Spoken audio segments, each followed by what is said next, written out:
Assalamualaikum warahmatullahi wabarakatuh. Waalaikumsalam warahmatullahi wabarakatuh.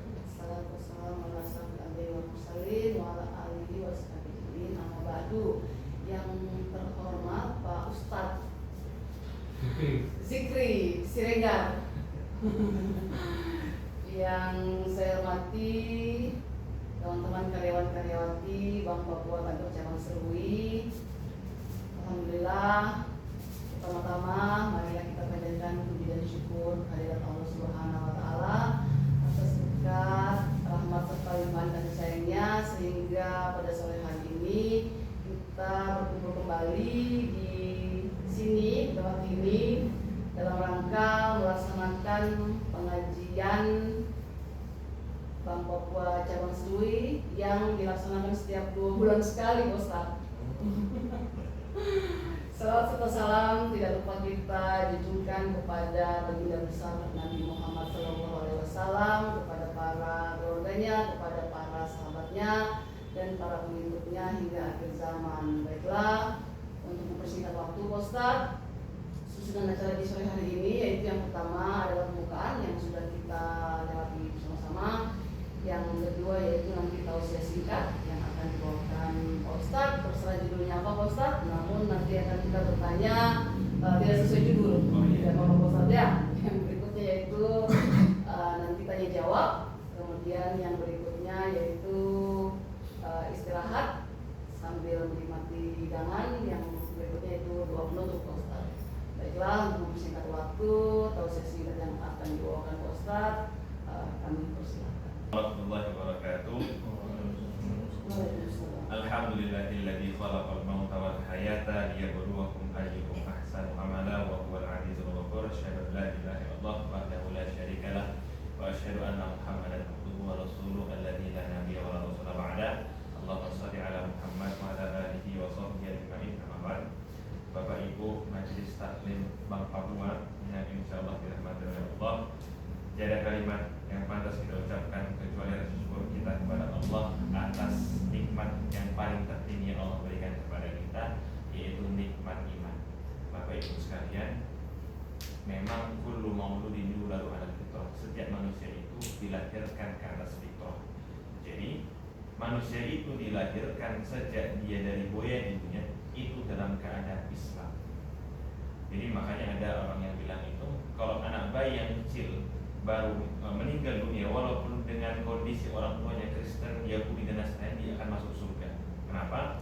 Karena dia lahir sebelum dia bisa berpikir dia sebetulnya beragama Islam. Karena ketika belum keluar dari rahim ibunya, dia punya janji sama Allah. Qalu bala syahidna. Siapa Tuhanmu?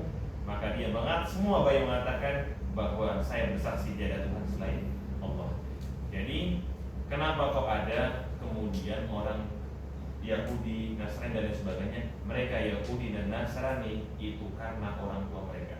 Jadi mungkin bisa jadi kita tidak menutup kemungkinan Bapak Ibu sekalian, kalau misalnya orang tua kita non Muslim, kita juga sebetulnya dilahirkan ataupun besar dalam keadaan non Muslim.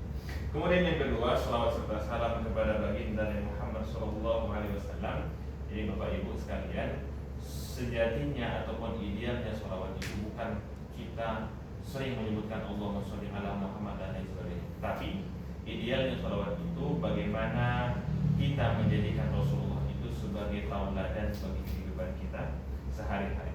Jadi Bapak Ibu sekalian, untuk sore ini saya ingin memberikan kajian ataupun tema tentang 7 golongan yang Allah Subhanahu wa taala akan naungi di padang mahsyar nanti. Nanti setelah ini mungkin kita merenungi diri kita, apakah kita termasuk dari 7 golongan tadi ataupun tidak. Kalau misalnya iya, alhamdulillah. Kalaupun tidak, kita berusaha untuk hari ini menjadi bagian dari 7 orang tadi. Namun sebelumnya Bapak Ibu sekalian, saya akan bercerita. Jadi ada 7 fase kehidupan. Pertama itu alam ruh, di mana kita sudah ditakdirkan siapa kita, apa jenis kelamin kita, kemudian berapa rezeki kita dan sebagainya. Setelah dari alam ruh kita turun ke alam rahim. Dari alam rahim kita turun ke alam dunia untuk yang sekarang. Kemudian dari alam rahim turun kita ke alam kubur. Alam kubur itu adalah termasuk alam penentu. Kita masuk surga ataupun masuk neraka itu tergantung bagaimana keadaan kita alam kubur, ada namanya hari pembalasan, hari kebangkitan. Setelah hari kebangkitan ada namanya alam mahsyar, di mana manusia itu dikumpulkan dalam satu titik untuk siap-siap dipertanggungjawabkan segala perbuatannya di dunia. Mana Allah Subhanahu wa taala berfirman, "Fa idza ja'at as-sakhah yauma yafirrul mar'u min akhihi wa ummihi wa abihi wa sahibatihi wa banihi likulli imrin minhum yawma idzin syaddu yughni." Maka apabila padang mahsyar itu telah tiba, maka orang itu akan berlari. Dia tidak akan memikirkan saudara-saudaranya, dia tidak akan memikirkan bapak ibunya, dia tidak memikirkan paman dan lain sebagainya. Jadi Bapak Ibu sekalian, pada padang mahsyar nanti kita akan sibuk pada diri kita masing-masing. Kenapa kok kita sibuk pada diri kita sendiri? Rasulullah sampaikan, "Tunna syamsu yaumal qiyamati min khulqi hatta yakunu minhum kabidari milin." Jadi di padang mahsyar nanti matahari itu akan jaraknya 1 mil ataupun sejengkal dari kepala kita. Jadi Bapak Ibu sekalian, nanti di padang mahsyar ada orang yang tenggelam sampai kakinya, sampai betisnya, sampai perutnya, sampai dadanya, bahkan tenggelam oleh keringatnya sendiri. Maka ketika orang itu panik, maka manusia itu pergi mencari para nabi-nabi terdahulu, dari Nabi Adam, Nabi Nuh, Nabi Musa, Nabi Isa, sampai kemudian ke Nabi Muhammad. Setiap mereka menemui nabi-nabi tadi, para nabi, mereka manusia itu minta syafaat, "Wahai para nabi, tolong bantu kami di padang mahsyar." Tapi semua nabi menolak kecuali Nabi Muhammad SAW. Namun Bapak Ibu sekalian, ada 7 orang yang sangat santai nanti di padang mahsyar. Siapa itu? Apakah kita termasuk ataupun tidak? Maka Rasulullah SAW bersabda, "Sab'atun yudhillumullah fi dhillihi yawma la dhilla illa dhilluh." Ada 7 golongan yang Allah akan berikan syafaat, Allah akan berikan payung ketika pada mahsyar nanti. Siapa pertama? Pertama adalah al-imamu al-adil, pemimpin yang adil. Pemimpin yang adil, kalau adil itu Ibu sekalian, kalau dalam bahasa Arab itu wad'u syai' fi mahallihi, meletakkan sesuatu pada tempatnya. Artinya bahwa pemimpin itu yang adil, tidak zalim kepada rakyatnya, tidak menyalahgunakan jabatannya untuk keuntungan pribadi, untuk keuntungan keluarga. Kemudian tidak mengkhianati kepercayaan publik dan lain sebagainya. Jadi Bapak Ibu sekalian, kalaulah misalnya kita dikasih kesempatan untuk memimpin bangsa, maka ini kesempatan yang terbaik agar kita menjadi orang-orang terbaik. Di mana Rasulullah SAW bersabda, "Khairun nas anfa'u linnas." Sebaik-baik manusia itu adalah orang yang paling bermanfaat bagi manusia. Dan kesempatan kita agar menjadi orang yang bermanfaat bagi orang lain itu adalah menjadi pemimpin. Kalaulah ibu-ibu ataupun bapak-bapak tidak diberikan kesempatan untuk menjadi pemimpin negara, maka usahakanlah memilih pemimpin yang adil ataupun jujur. Jangan pernah menerima, misalnya mohon maaf, menerima suap ataupun menerima uang serangan pajak. Rasulullah itu bilang, ibu-ibu sekalian, Rasul itu tidak pernah bilang kalau orang yang menerima serangan pajak itu berdosa, tidak. Tapi Rasulullah sampaikan ar-rasyu wal muhtasi finar. Orang yang disuap dan menerima suap itu akan masuk neraka. Maka jangan pernah salah memilih pemimpin. Kalaulah kita, pemimpin itu tidak akan lahir kecuali dengan cara, pemimpin yang buruk itu tidak akan lahir kecuali dengan cara yang buruk juga. Kalau misalnya Bapak Ibu sekali memilih pemimpin misalnya, oh ternyata pemimpinnya nggak jujur, yang awalnya kita merasa ini pemimpin yang adil, maka apakah kita berdosa kemudian setelah dia menjadi pemimpin? Jawabannya adalah tidak. Karena agama Islam itu hanya menilai secara zahir saja. Kita nggak tahu apa yang ada di dalam pikiran orang lain. Kemudian Bapak Ibu sekalian, saya ingin menjadi pemimpin yang adil. Apakah pemimpin yang adil itu harus menjadi pemimpin negara? Tidak Bapak Ibu sekalian. Di mana Rasulullah sampaikan, kullukum ra'in wa kullukum mas'ulin an ra'iyatihi. Setiap kita itu adalah pemimpin. Pemimpin negara itu adalah pemimpin bagi rakyatnya, dan laki-laki ataupun suami itu adalah pemimpin bagi bagi istri dan anak-anaknya. Dan seorang istri itu juga termasuk pemimpin bagi rumah suaminya dan anak-anaknya juga. Dan seorang budak juga, ibu-ibu sekalian, bapak ibu sekalian, itu adalah pemimpin bagi harta majikannya. Jadi kalau misalnya kita jadi tidak menjadi pejabat tapi kita ingin jadi pemimpin yang adil, setidaknya adillah ataupun menjadi adillah untuk diri sendiri. Apa saja adil itu yang harus kita terapkan? Pertama, ibu-ibu sekalian, yang harus kita terapkan adalah adil kepada Allah Subhanahu wa taala dengan tidak menyekutukan Allah, melaksanakan perintahnya dan menjauhi larangan-larangannya. Kalau kita menyekutukan Allah, maka Bapak Ibu sekalian, ini termasuk syirik. Kenapa kok dosa yang paling besar dosanya itu adalah dosa syirik? Kalau kita ibaratkan ibu-ibu sekalian, syirik itu kan menduakan Allah. Sedangkan manusia kalau diduakan itu sakitnya luar biasa. Apalagi lah ketika kita menduakan Allah, itu sungguh sakit hatinya Allah sangat luar biasa. Kemudian juga kita juga seharusnya adil dalam perkataan, sehingga tidak bersaksi palsu dan tidak berkata dusta ataupun batil. Kalau misalnya kita berkata batil, berkata dusta, itu kita termasuk menjadi bagian dari orang-orang munafik. Apa tanda-tanda orang munafik? Rasulullah sampaikan ayatul munafik salasah. Tanda orang munafik itu ada 3. Salah satunya pertama, idza haddatsa kadzdzab. Kalau dia bercerita dia bohong. Wa idza wa'ada akhlafa. Kalau dia berjanji dia ingkar. Kemudian wa idza tumina khana. Ketika dia diberikan amanah, diberikan mandat, dia khianat. Kemudian Bapak Ibu sekalian, kalaulah menjadi pemimpin yang adil, usahakan mengatakan sesuatu yang paling baik walaupun itu pahit. Di mana Rasulullah sampaikan qulil khairan walau kana murran. Sampaikanlah yang benar, sampaikanlah yang baik walaupun itu pahit. Bapak Ibu sekalian, kalaulah misalnya di antara kita itu sempat berbohong, yang dimana bohong itu Bapak Ibu sekalian, itu adalah awal dari segala dosa. Kenapa kok bohong itu termasuk dari awal dari segala dosa? Kalau sekali kita berbohong, kamu dari mana? Saya dari sini. Ternyata kita bohong dari awal. Maka ketika orang itu nanya lagi kritik kita, maka kita akan tetap berdosa karena diawali dengan satu kali bohong. Kemudian yang kedua, ibu-ibu sekalian, tentang orang yang diberikan syafaat nanti di hari kiamat, yaitu syabun nasya'a fi ibadatillah, yaitu seorang pemuda yang menghabiskan masa mudanya untuk beribadah kepada Allah Subhanahu wa taala. Kenapa kok Allah ataupun kenapa kok Nabi tidak mengatakan orang yang diberikan naungan nanti itu nanti adalah orang tua yang menghabiskan masa tuanya untuk beribadah kepada Allah? Karena Bapak Ibu sekalian, kalau kita lihat realitas sekarang, justru yang banyak sekali di masjid itu adalah orang tua yang sudah mau meninggal dunia. Kenapa kok? Karena mereka meyakini mereka bentar lagi meninggal dunia. Tapi kalau anak muda, itu mereka merasa bahwa hidup mereka masih lama lagi dan mereka ingin mencoba dalam segala hal. Jadi kalau misalnya ada seorang pemuda menghabiskan masa mudanya untuk beribadah kepada Allah, dia termasuk nanti menjadi bagian orang yang diberikan syafaat oleh Allah Subhanahu wa taala. Kemudian yang ketiga, yaitu orang yang diberikan syafaat oleh Allah nanti adalah rajulun qalbuhu mu'allaqun fil masajid. Seorang laki-laki yang hatinya selalu terpaut dengan masjid.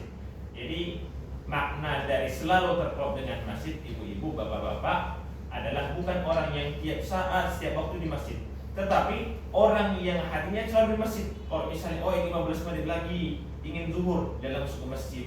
15 menit lagi sholat maghrib, dia langsung ke masjid. Apakah perempuan juga bisa?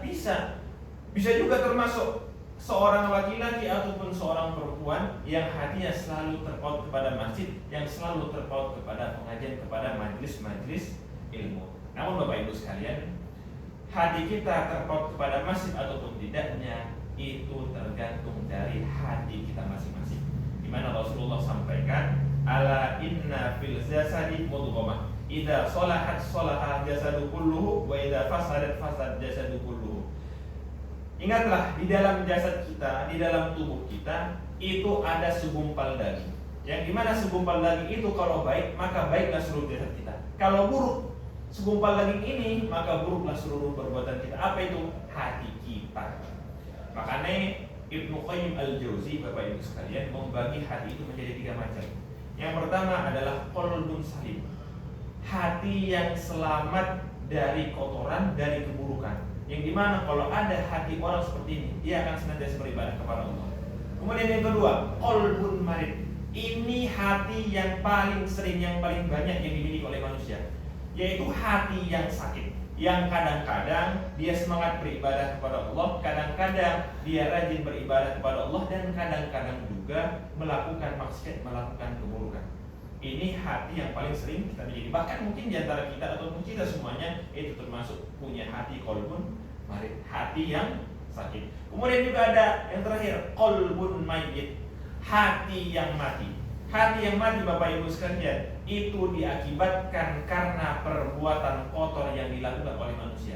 Jadi kalau kata para ulama, ibu-ibu, bapak-bapak sekalian, kalau ada manusia melakukan satu keburukan, maka Allah akan tandakan satu titik hitam dalam hatinya. Semakin banyak dia melakukan keburukan, maka semakin banyak titiknya, sampai kemudian hatinya itu tertutup hitam. Bapak Ibu sekalian, kalau misalnya hati sudah tertutup, konsekuensinya adalah tertutup dari segala kebaikan. Wa fi adanihim waqra. Jadi banyak kita lihat itu, ada orang yang rumahnya dekat masjid, tapi ketika adzan subuh, ketika adzan maghrib, dia sangat berat hatinya untuk melaksanakan sholat. Padahal dengar. Itu karena apa? Bukan karena dia tidak mau dengar, tapi hatinya memang sudah Allah tutup karena kebanyakan dosa. Maka Bapak Ibu sekalian, kalau kita termasuk dari qalbun marid, hati yang sakit ini ataupun hati yang mati ini, maka kita bersihkan dengan cara apa? Dengan cara melakukan kebaikan. Di mana Allah berfirman, innal hasanati yudhibnas sayyi'ah. Sesungguhnya kebaikan itu akan menghapuskan hati yang kotor.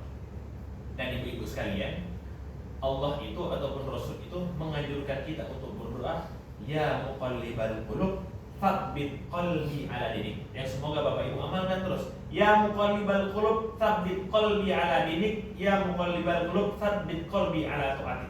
Ini adalah doa yang selalu dianjurkan oleh Rasulullah kepada kita. Ya muqallibal qulub, wahai orang yang membolak-balikkan hati, tsabbit qalbi ala dinik. Tetapkanlah, teguhkanlah hatiku untuk agama Islam, untuk taat kepada Allah Subhanahu wa taala. Kemudian yang keempat, Bapak Ibu sekalian, tentang orang yang akan mendapatkan naungan, itu adalah rajulani tahabbani fillah ijtama alaihi wa tafarraqa alaihi. 2 orang sahabat, 2 orang laki-laki, 2 orang perempuan yang berteman, yang bersahabat, itu alasannya karena Allah Subhanahu wa taala, bukan karena hartanya, bukan karena jabatannya, bukan karena pekerjaannya. Mungkin kalau kita berteman dengan orang karena fisiknya mungkin akan berubah, kemudian hartanya juga mungkin habis, tapi kalau karena Allah Subhanahu wa taala, insyaallah cinta ataupun sayang itu tidak akan habis. Kemudian yang kelima, yaitu rajulun talabat imra'atun dzata mansibin wa jamalin faqala inni akhafullah. Yang kelima tentang orang yang akan diberikan naungan oleh Allah Subhanahu wa taala adalah seorang laki-laki yang diajak berzina oleh seorang perempuan. Dan laki-laki ini menolak dan mengatakan inni akhafullah. Sungguhnya aku takut kepada Allah Subhanahu wa taala. Dan juga begitu sebaliknya Bapak Ibu sekalian. Ada misalnya seorang perempuan yang diajak oleh seorang laki-laki aneh-aneh, berzina dan sebagainya, dan dia mengatakan ini akhafullah, sungguhnya aku takut kepada Allah, maka dia akan menjadi bagian dari orang yang berikan naungan oleh Allah Subhanahu wa taala. Ini sudah ada kisahnya, sebagaimana kisah Nabi Yusuf, Bapak Ibu sekalian. Jadi Nabi Yusuf itu punya karakter yang sangat ganteng dan sangat tampan. Pernah suatu ketika dia ini diajak berzina, diajak check-in begitulah, oleh seorang istri raja yang cantiknya luar biasa dan kekuasaannya yang sangat luar biasa. Namun Nabi Yusuf itu menolak dengan mengatakan inni akhafullah, sesungguhnya aku takut kepada Allah Subhanahu wa taala. Nah, itu yang kelima. Kemudian yang keenam Bapak Ibu sekalian, rajulun tasaddaqa bi sadaqatin fa akhfaha hatta la ta'lamu shimaluhu ma tunfiqu yaminahu. Golongan yang keenam itu adalah seseorang yang bersedekah secara sembunyi-sembunyi hingga tangan kirinya tidak mengetahui apa yang diberikan oleh tangan kanannya. Artinya bahwa bersedekah dengan cara diam-diam. Namun Bapak Ibu sekalian, jangan sampai kemudian kita itu tidak berani ataupun tidak mau bersedekah dengan secara terang-terangan. Sebetulnya tidak masalah kita itu bersedekah ataupun memberikan harta kepada orang lain secara terang-terangan. Apalagi untuk niatnya tahadus bin nikmat, untuk menceritakan nikmat kita kepada Allah, kepada manusia, ataupun misalnya kita bersedekah kepada seseorang ataupun kepada siapapun untuk memotivasi yang lain agar bersedekah lagi. Makanya nggak apa-apa, bahkan pahalanya lebih luar biasa. Malahan aneh Bapak Ibu sekalian, kalaulah kita ingin bersedekah tapi tidak jadi bersedekah karena nggak mau dilihat sama orang, maka para ulama mengatakan tarkul amali yajinas, meninggalkan perbuatan baik karena nggak mau dilihat oleh manusia, itu termasuk riya, termasuk pamer. Wal amalu yajinas syirkun, dan kita bersedekah berbuat baik karena ingin dilihat manusia, itu termasuk syirik. Jadi Bapak Ibu sekalian, kalau misalnya pun kita bersedekah, yang paling penting itu bukan bagaimana orang lihat ataupun tidak lihatnya, tetapi bagaimana hati kita bicara. Karena percuma Bapak Ibu sekalian, kalau misalnya pun kita bersedekah tapi tidak disebut-sebut sama orang lain, tapi hati kita ini mengatakan, ini saya punya sedekah ini lebih baik daripada dia, maka itu sudah termasuk riya. Karena riya itu bukan masalah orang lihat ataupun tidak, tapi masalah perasaan ataupun hati. Maka Bapak Ibu sekalian, ini termasuk sedekah sangat-sangat dianjurkan oleh Rasulullah SAW. Bahkan ini termasuk dari sedekah yang tidak akan terputus. Di mana Rasulullah sampaikan, idza mata ibnu Adam,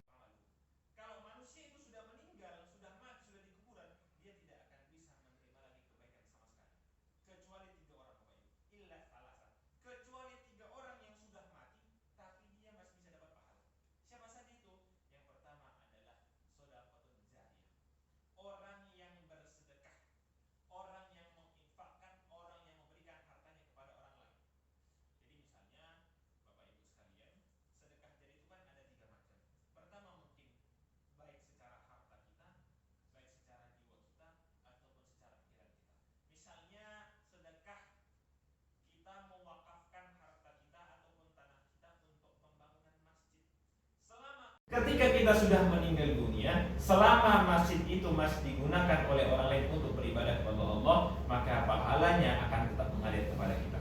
Ataupun misalnya kita tidak punya harta untuk memiliki sedekah jariah, bisa Bapak Ibu sekalian kita gunakan jiwa kita. Misalnya pembangunan masjid, kita nggak punya uang, tapi kita gunakan diri kita untuk merenovasi atau memperbaiki masjid, maka selama orang memakai masjid tersebut, kita akan mendapatkan pahala. Ataupun misalnya tidak punya harta, tidak punya fisik yang kuat, kita punya pikiran untuk menyumbang bagaimana masjid ini lebih baik lagi. Kemudian Bapak Ibu sekalian, apalagi yang pertama tadi, sedekah jariah. Kemudian yang kedua, ilmu yang bermanfaat. Kemudian yang ketiga, doa anak yang soleh kepada orang tuanya. Jadi Bapak Ibu sekalian, mohon maaf, jadi terkadang itu banyak kok, mohon maaf sekali, orang tua itu yang tidak tahu tujuan punya anak. Sebetulnya Ibu sekalian ataupun Bapak sekalian, secara ideal punya anak dalam Islam itu tujuannya cuma satu, menjadikan anak sebagai investasi akhirat. Investasi akhirat. Karena apa Bapak Ibu sekalian?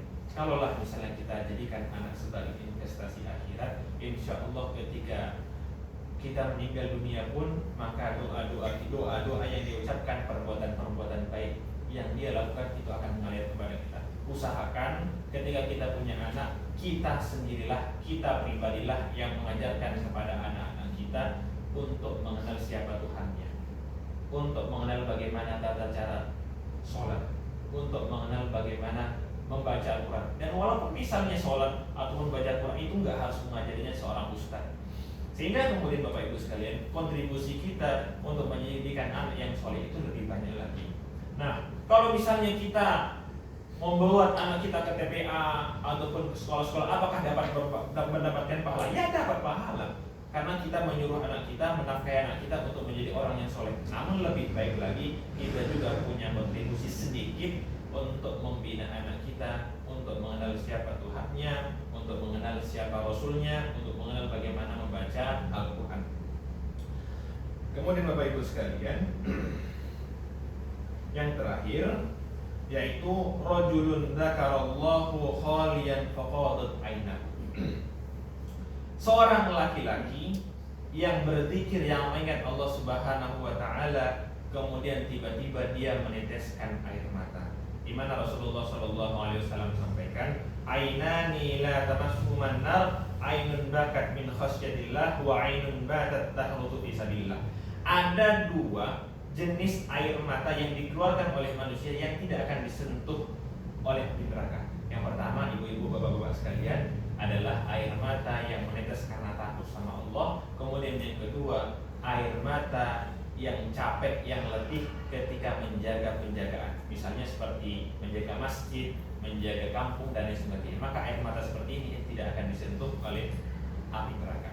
Jadi Bapak Ibu sekalian, itulah 7 tadi ya, 7 golongan orang yang akan mendapatkan naungan. Yang pertama, pemimpin yang adil, seorang pemuda yang menghabiskan masa mudanya untuk taat kepada Allah. Kemudian seorang yang hatinya terpaut kepada masjid. Kemudian orang yang senantiasa bersedekah secara sembunyi-sembunyi. Kemudian dan lain sebagainya. Kalaulah misalnya kita tidak termasuk bagian dari 7 tadi, mari Bapak Ibu sekalian kita usahakan kita menjadi bagian dari 7 orang tadi.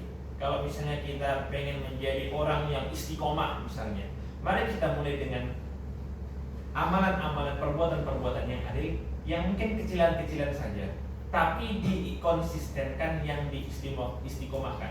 Karena Bapak Ibu sekalian, yang sulit itu bukan memulai, tapi menjalaninya, yaitu artinya susah untuk istiqomah. Maka saya akan kasih tips sebelum saya akhiri Bapak Ibu sekalian. Rasulullah itu pernah ditanya oleh salah satu sahabat, wahai Rasulullah, berikan aku satu nasihat. Kalau misalnya saya dapat satu nasihat ini, saya nggak butuh nasihat lagi.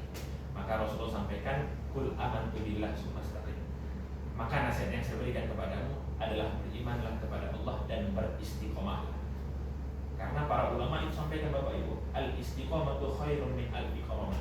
Istiqomah itu perbuatan kecil yang konsisten kita lakukan itu lebih baik daripada 1000 karomah. 1000 karomah itu, 1 karomah itu seperti kekuatan ataupun satu keajaiban yang Allah berikan kepada para ulama. Misalnya Bapak Ibu sekalian, Imam Al-Ghazali bisa menghafal 1000 hadis, 2000 hadis dan sebagainya. Namun itu tidak jauh lebih baik ketika kita beramal perbuatan kecil tapi itu konsisten. Sekarang pertanyaannya, bagaimana cara kita agar tetap konsisten ataupun istiqomah menjalani kebaikan? Jadi kalau kata para ulama, Bapak Ibu sekalian, ada 3 tips supaya kita istiqomah untuk melakukan kebaikan. Yang pertama yang harus kita perhatikan adalah akidah. Akidah itu kalau kita bahasakan adalah bagaimana cara kita menjawab why. Bagaimana cara kita menjawab kenapa. Misalnya saya kasih contoh, bagaimana tata cara sholat? Maka ini bukan jawaban akidah, tapi ini adalah jawaban fikih. Tapi kalau ditanya, kenapa kok kita harus sholat, ibu-ibu sekalian? Maka semakin baik jawaban kita ketika ditanya oleh orang, maka semakin mudahlah kita untuk istiqomah. Misal saya kasih contoh, kenapa kok kita harus sholat? Karena ini adalah sebuah kewajiban. Bapak Ibu sekalian, kalau jawaban kita seperti itu, mungkin bisa jadi kita sholat hanya sekedar sholat saja untuk menggugurkan kewajiban saja. Oh, kita sholat, kita berarti sholat 5 waktu selesai, kita nggak mau berzikir, kita nggak mau sholat sunnah dan lain sebagainya. Karena kita cuma merasa sholat itu hanya untuk menggugurkan kewajiban. Padahal kalau semakin bagus jawaban kita, insya Allah semakin istiqomah. Kenapa kok Bapak Ibu sekalian kita harus sholat? Yang pertama, sholat itu adalah tanda kita tunduk sama Allah Subhanahu wa taala. Hanya itu saja. Bapak Ibu, rukun iman itu ada 5. Kita kecualikan syahadat. Kalau misalnya sekiranya Allah bilang tanda seorang itu berislam adalah membayar zakat, bagaimana nasib orang yang miskin? Kalau misalnya kalau Allah Subhanahu wa taala bilang orang muslim itu harus berpuasa, bagaimana nasib orang tua yang tidak bisa puasa? Kalau misalnya orang muslim itu ditandai dengan orang yang bisa haji, bagaimana nasib orang miskin juga? Tetapi Bapak Ibu sekalian, kalau kita tidak sholat, Maka para ulama sampaikan sholat itu ibarat kepala di dalam tubuh kita. Manusia itu masih disebut manusia kalau tangannya tidak ada, masih bisa hidup. Manusia itu bisa disebut manusia kalau kakinya tidak ada, tapi kepalanya tidak ada, itu tidak disebut sebagai manusia. Artinya apa? Kalau kita tidak melaksanakan sholat, maka konsekuensinya Bapak Ibu sekalian, kepala kita tidak ada, kita tidak dianggap sebagai manusia, kita tidak dianggap sebagai seorang muslim. Kemudian apalagi, misalnya sholat itu akan memberikan ketenangan bagi hidup kita. Ala bidzikrillah tatma'innul qulub. Ingatkanlah, yakinkan pada hatimu bahwa dengan mengingat Allah, dengan sholat, hati kita akan menjadi tenang.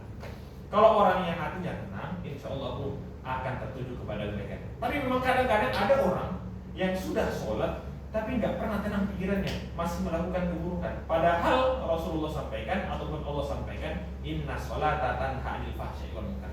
Kalau kita sholat, kita akan tercegah dari perbuatan buruk. Artinya, kalau kita sholat, kita jadi orang baik. Tapi banyak kok orang yang sudah sholat, tapi nggak jadi baik-baik. Berarti yang menjadi masalah apa? Sholatnya atau orangnya? Maka yang menjadi masalah adalah sholatnya. Mungkin sholatnya belum sempurna. Itu yang pertama.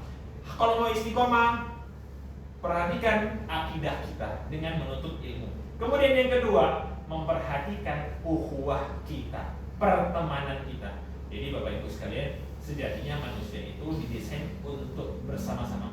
Alaikum bil jamaah wa inna ma yaqulu dhibu al-qasiyah. Wajiblah kalian untuk berjamaah, untuk punya teman, karena domba itu hanya diterkam oleh serigala, domba yang sendirian. Artinya apa Bapak Ibu sekalian? Kalau kita sendirian, dimanapun keadaannya, itu biasanya cenderung hati kita untuk melakukan keburukan. Orang pacaran, orang berzina dan sebagainya, tidak lain dan tidak bukan itu tempat yang sepi. Tapi kalau misalnya kita bareng-bareng, insya Allah kita akan terhindar.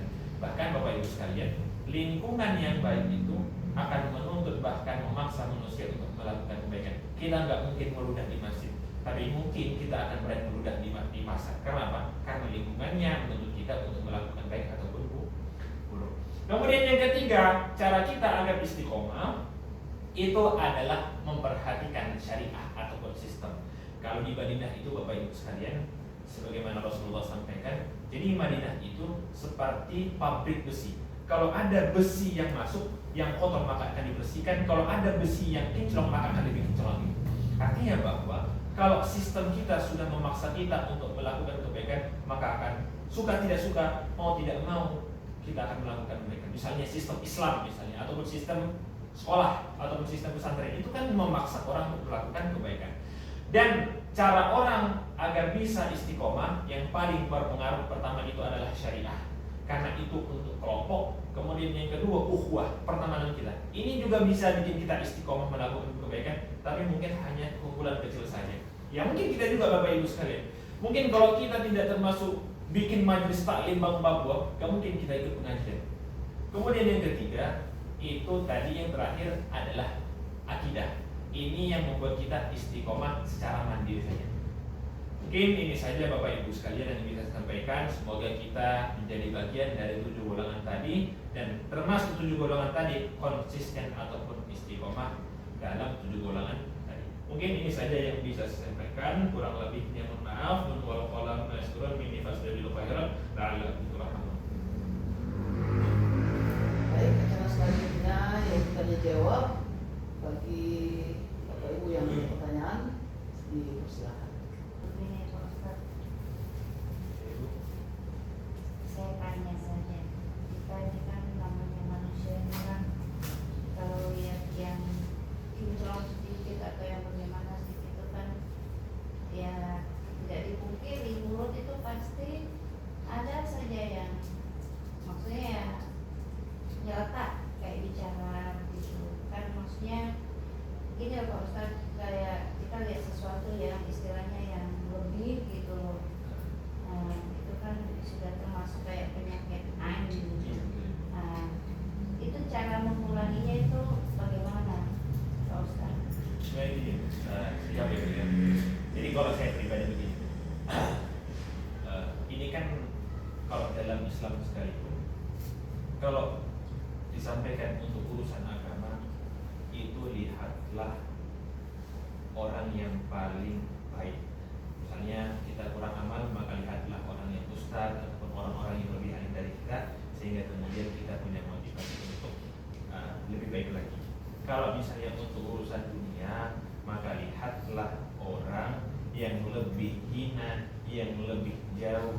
kehidupannya dibandingkan kita. Sehingga apa? Sehingga itu menjadi tolak ukur bersyukur. Jadi saya juga begini Bu, kalau misalnya ini juga masalah di kadang tuh kalau saya pribadi ditanya, Ustaz, bagaimana sih agar kita tipsnya sabar? Bagaimana sih tips kita untuk kemudian sabar terhadap kalau misalnya kita kena musibah? Saya itu tidak pernah ibu sekalian ataupun bapak-bapak sekalian itu untuk menganjurkan ataupun keluar dari mulut saya itu sabar. Karena sabar itu adalah hal yang basic yang mungkin tidak perlu untuk kita sampaikan kepada orang-orang. Mau bagaimana, mau tidak suka, ya sabar tetap sabar, nggak usah dicontohkan, kan gitu Bu. Tapi dalam Islam itu begini Bu, jadi ada firman Allah yang sangat menarik. Kutiba alaikumusiyam kama kutiba alal ladzina min qablikum la'allakum tattaqun. Ini mungkin konteksnya puasa, tapi menarik. Kutiba alaikumusiyam, diwajibkan kepada kamu berpuasa. Kita mungkin ngerasa berat puasa, menahan lapar, menahan haus, menahan nafsu dan lain sebagainya. Kita merasa berat kamu puasa. Kama kutiba alal ladzina min qablikum. Tapi tenang saja, orang-orang terdahulu sekalipun itu juga merasakan hal yang sama denganmu. Jadi ada sini Bu, sisi psikologisnya. Kalau misalnya saya kena musibah, tapi teman saya juga kemudian kena musibah, bagaimana respon kita? Mungkin di situ lebih tenang lagi. Nah, begitu juga kalau misalnya kita melihat sesuatu yang lebih baik lagi, yang mungkin kita ada niatnya, saya pengen begini, saya iri. Coba lihat orang yang mungkin lebih jauh dari kita, mungkin kita bisa bersyukur di situ, karena sama-sama punya cerita, sama-sama berada di titik rendah. Apa ya? Saya pernah juga dengar begini Pak Ustaz.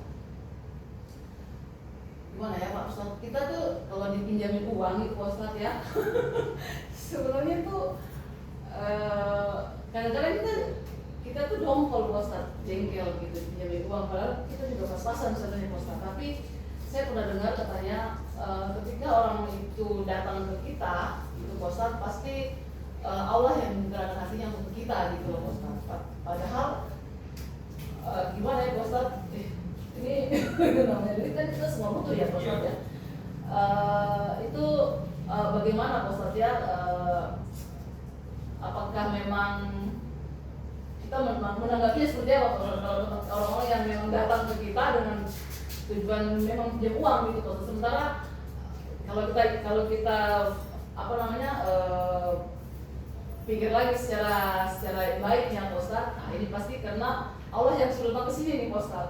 Itu seperti apa Pak Ustaz? Meminjamkan uang itu sama seperti fadilah memberikan sedekah. Jadi kata Rasulullah itu ibu-ibu sekalian, misalnya nih, saya minjamkan uang ke Bapak dengan tenggat waktu 30 hari. Maka selama 30 hari ini, hari ke-1, hari ke-2, hari ke-3, misalnya saya kasih 1 juta pinjam, maka hari pertama itu ibaratnya saya menyedekahkan ataupun bersedekah kepada Bapak 1 juta. Berarti kalau sampai 30 hari, berarti kita bersedekah 30 juta. Kemudian itu fadilahnya untuk yang bersedekah ataupun minjamkan hutang. Memang bahkan ibu-ibu sekalian, ayat tentang hutang ini termasuk ayat yang paling panjang di dalam Al-Quran. Jadi itu kan surah Al-Baqarah juz 2. Jadi satu halaman itu satu ayat full ibu, tidak ada ayat. Kan biasanya kalau satu halaman itu mungkin ada 8 ayat, 9 ayat. Ini cuma satu ayat. Itu ayat berisi tentang masalah hutang. Karena masalah hutang ini masalah internasional ataupun nasional. Jadi memang idealnya ibu-ibu sekalian, kalau misalnya kita mengutangkan orang, pertama kita harus menulis hutang tersebut agar orangnya tidak pura-pura lupa, pura-pura nggak kenal gitu kan. Kalau lah misalnya mungkin kemudian ibu-ibu sekalian, kita nggak merasa ini saya juga butuh, maka seharusnya ditolak dengan cara yang ditolak dengan cara yang lebih baik. Kemudian juga ibu-ibu sekalian, mungkin solusi dalam Islam, kalau misalnya kita merasa ibu-ibu, bapak-bapak susah sekali menjamin hutang, tapi kita masih pengen, kita merasa tidak enak, maka solusinya adalah menggadaikan. Jadi dalam Islam itu kamu gadaikan uang saya ngasih uang samamu tapi kasih jamin apa, misalnya handphone. Tapi handphone ini Bapak Ibu sekalian dalam sistem Islam tidak boleh kita manfaatkan karena nanti termasuk riba. Mungkin begitu. orang yang tidak ganti gimana Pak? Nah, kalau tidak ganti, jadi begini. Masalah itu ada dua. Pertama, hakullah sama hakul adam. Hak kepada Allah Subhanahu wa taala. Kemudian hakul adam, hak kepada manusia. Dan ini punya konsekuensi yang berbeda. Misalnya, hak kita kepada Allah, kita nggak sholat, kita nggak puasa, otomatis kita berdosa. Cara menghapuskan dosanya apa? Dengan bertobat selesai masalah. Namun Bapak Ibu sekalian, kalau misalnya kita bermasalah dengan manusia seperti hutang piutang, pernah mencaci, pernah menggibah dan lain sebagainya, masalah tidak akan pernah selesai walaupun dengan tobat. Maka harus diselesaikan dengan meminta maaf selagi kita masih hidup. Kalau sudah meninggal dunia tapi masalahnya tidak selesai, maka Bapak Ibu sekalian tidak ada ampunan dari Allah. Tidak ada penyelesaian kecuali kita akan menyelesaikan kepada orang yang pernah bermasalah dengan kita selama di dunia. Makanya dalam hadis itu diceritakan, "Atudruna minal muflis." Kamu tahu nggak orang yang bangkrut itu apa? Kemudian para sahabat mengatakan, "Innal muflisa lana man la dirham wa la mata'." Orang yang bangkrut itu adalah orang yang nggak punya harta, nggak punya makanan. Tapi kata Rasulullah, Bapak Ibu sekalian, orang yang bangkrut itu dari umat Nabi Muhammad itu ketika di padang mahsyar nanti, ketika dihitung amal perbuatannya, dia dengan bangga membawa pahala puasa, pahala sholat. Ini pahala puasa, pahala sholat itu kan pahala kita kepada Allah, Pak. Namun pahala ini, pahala puasa, dia punya pahala dosa, pahala puasa, pahala sholat, ini akan diambil sama orang yang pernah dia sakiti. Misalnya saya pernah minjem uang Bapak. Nah ternyata saya cuma punya pahala puasa dan sholat, maka Bapak ini akan mengambil pahala sholat dan pahala puasa saya. Oh ternyata pahala saya sudah habis. Ternyata kemudian saya pernah membuli orang lagi. Kan ini pahala saya sudah habis Bapak Ibu sekalian. Maka pahala orang yang pernah membuli, dosa yang pernah orang yang saya bully itu akan diambil dan kembali ke saya.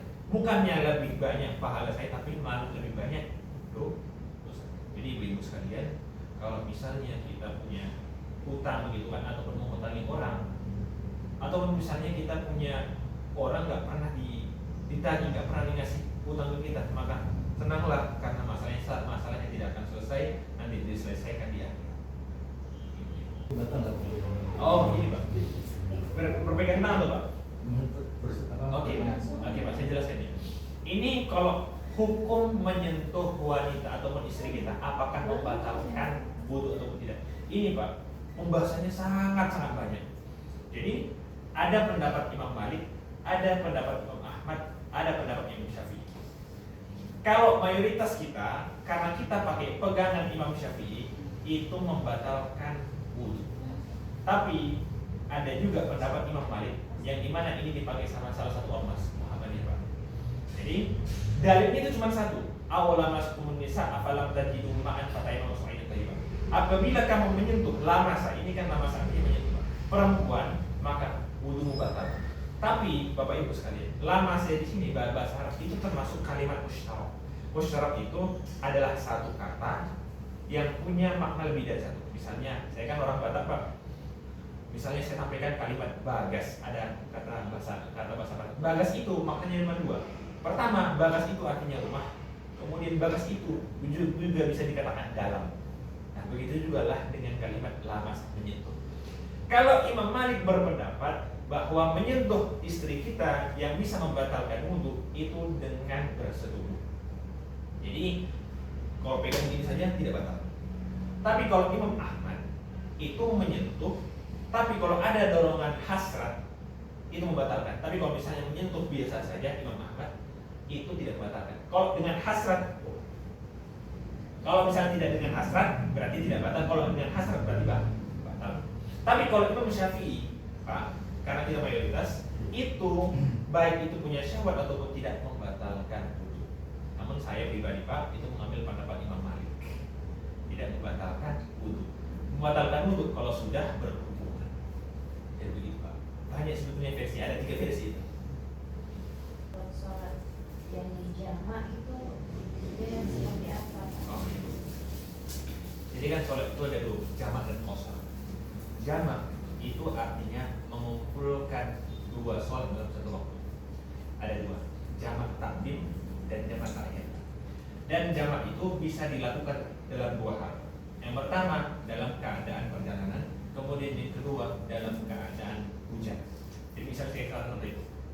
Misalnya ibu posisinya sedang di Masjid Agung, maghrib, sholat, oh ini ternyata nanti pas isya mau hujan, nanti saya nggak bisa sholat di masjid, maka boleh kita jamak.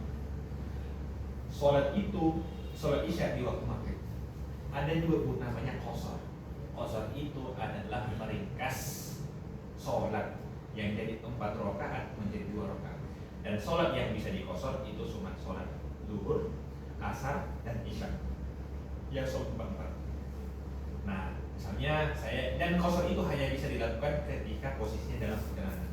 Jadi kalau misalnya ibu-ibu, nih perjalanan dari Serui ke Jayapura. Nah, kita sedang di kapal nih, waktunya sholat zuhur, sedang di kapal. Bolehkah kita menjamak? Boleh. Berarti kita sholat, misalnya jamak takdim nih, kita sholat zuhur, kemudian juga pada waktu zuhur itu sholat asar. Nah, bukan cuma boleh yang jamak, boleh kita qasar juga, kita ringkas. Jadi kalau misalnya sholat zuhurnya itu 2 rakaat, habis 2 rakaat kita sholat lagi 2 rakaat, niat sholat asar. Begitu. Berarti dia di 4 rakaat saja. Iya, kalau yang qasar itu cuma ya 4. Tapi cara sholatnya itu seperti sholat sunnah atau Seperti sholat biasa, 2 rakaat 2 rakaat. sholat sunnah biasa? Hah? 2 kali salam, betul. 2 kali salam. Oh, yang tadi ya, yang qasar. Iya. Ya, 2 salam. 2 rakaat salam, 2 rakaat salam. Yang saya tanya ini untuk asar ini Pak Ustadz, gimana? itu dia nggak bisa dijamak ya memang. Bisa, Bu. Misalnya gimana contoh kasusnya, Bu? Seumpama kan asar ini waktunya kan pendek gitu. Iya, betul. Nah, Heeh. kita nggak ke masjid terus Heeh. Terus pulang sudah maghrib gitu. Biasanya kan kayak saya gini mepet di biasanya di sini jam 6 ya. Nah, jam 6 pulang 10 gitu. Biasanya kan sudah takim gitu Iya, loh betul, Pak betul. Ustadz. Nah, itu saya masih sholat gitu lah. Maka Oh. itu kan kalau sholat di ujung-ujung. Oh, nggak apa-apa, Bu. Ini kan katanya nggak baik gitu. Iya, nggak Pak apa-apa. Ustadz. Harus di awal waktu minimal. Tapi kan itu sudah menggugurkan kewajiban ibu sholat asar di waktu ini. Tapi memang lebih baik diizinkan itu boleh. Sholat asar. Dua penutup pada Ustaz kami silakan. Baik Bapak Ibu sekalian, di penghujung kajian ini mari kita berdoa kepada Allah, semoga kebaikan yang kita dapatkan pada sore hari ini bisa kita amalkan dan juga kita sampaikan kepada orang lain. A'udzubillahi minasyaitonir rajim. Bismillahirrahmanirrahim. Innallaha malaikatahu